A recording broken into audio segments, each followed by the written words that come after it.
Pelayanan kasih. Tuliskanlah kepada malaikat jemaat di Efesus, inilah firman dari Dia yang memegang ketujuh bintang itu di tangan kanannya dan berjalan di antara ketujuh kaki dian emas itu. Aku tahu segala pekerjaanmu, baik jerih payahmu maupun ketekunanmu.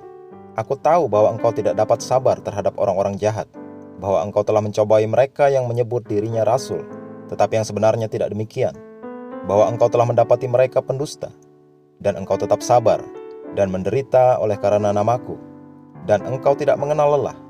Namun demikian aku mencela engkau, karena engkau telah meninggalkan kasihmu yang semula. Sebab itu ingatlah betapa dalamnya engkau telah jatuh. Bertobatlah dan lakukanlah lagi apa yang semula engkau lakukan. Jika tidak demikian, aku akan datang kepadamu, dan aku akan mengambil kaki dianmu dari tempatnya, jikalau engkau tidak bertobat. Wahyu 2 ayat 1-5. Pikirkanlah hal ini. Setelah Tuhan memuji jemaat di Efesus atas jerih payah mereka, Dia menentang mereka atas sesuatu. Mereka telah meninggalkan kasih mula-mula mereka. Apakah kasih mula-mula? Itu berkaitan dengan kasih dan hasrat kuat mereka terhadap Yesus Kristus yang ditunjukkan melalui kasih mereka kepada sesama. Jemaat di Efesus adalah jemaat yang dikenal sangat mengasihi Tuhan dan sesama. Dalam suratan Rasul Paulus pada mereka, mulai dari pasal 1, dia menyebut mereka sebagai orang-orang percaya dalam Kristus Yesus. Dari Paulus, Rasul Kristus Yesus, oleh kehendak Allah, kepada orang-orang kudus di Efesus, orang-orang percaya dalam Kristus Yesus. Efesus 1 ayat 1. Dalam ayat 15, dia menyinggung soal kasih mereka terhadap sesama. Karena itu setelah aku mendengar tentang imanmu dalam Tuhan Yesus dan tentang kasihmu terhadap semua orang kudus. Efesus 1 ayat 15. Ini adalah kasih semula yang Dia katakan sudah mereka tinggalkan dalam Wahyu 2 ayat 4. 1 Yohanes 4 ayat 20 berkata, jikalau seorang berkata aku mengasihi Allah dan ia membenci saudaranya, maka ia adalah pendusta. Karena barang siapa tidak mengasihi saudaranya yang dilihatnya, tidak mungkin mengasihi Allah yang tidak dilihatnya. Untuk mengasihi Yesus, engkau harus mengekspresikannya dengan mengasihi umat Tuhan, dengan mengasihi sesama. Engkau menunjukkan bahwa engkau mengasihi Kristus. 1 Timotius 5 ayat 8 mengatakan, tetapi jika ada seorang yang tidak memeliharakan sanak saudaranya, apalagi seisi rumahnya, orang itu murtad dan lebih buruk dari orang yang tidak beriman.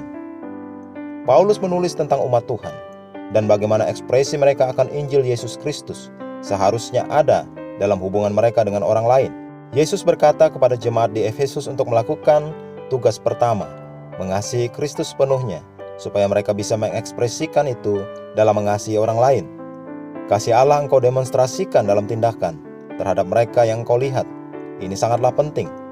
Apakah engkau ingat orang-orang yang bekerja denganmu? Apakah kondisi mereka mempengaruhimu? Atau apakah hatimu tertuju pada mereka? Apakah engkau mengingat para pelayan dan komunitas gereja yang melalui masa-masa sukar? Ini adalah hal yang harus ada di pikiranmu. Jika engkau tidak dikendalikan oleh kasih, jika tindakanmu tidak dimotivasi oleh kasih, seperti yang Yesus katakan kepada jemaat di Efesus, bertobatlah, maka engkau harus bertobat. Dia mengatakan jika engkau tidak bertobat, Dia akan mengambil jemaat keluar dari tempatnya. Itulah yang Dia maksudkan dengan mengambil kaki dian, yang artinya jemaat tidak ada lagi di sana. Ini menunjukkan bahwa relevansi gereja ada dalam pelayanan kasih. Hidup dalam kasih bukan sebuah alternatif, itu adalah keharusan.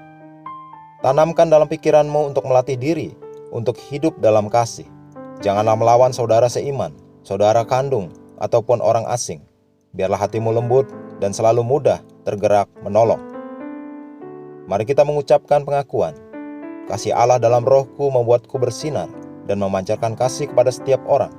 Aku penuh dengan kasih. Aku menampilkan kebaikan dan kasih karunia dan mengatakan yang baik dan percaya kepada orang lain. Di dalam nama Yesus. Amin.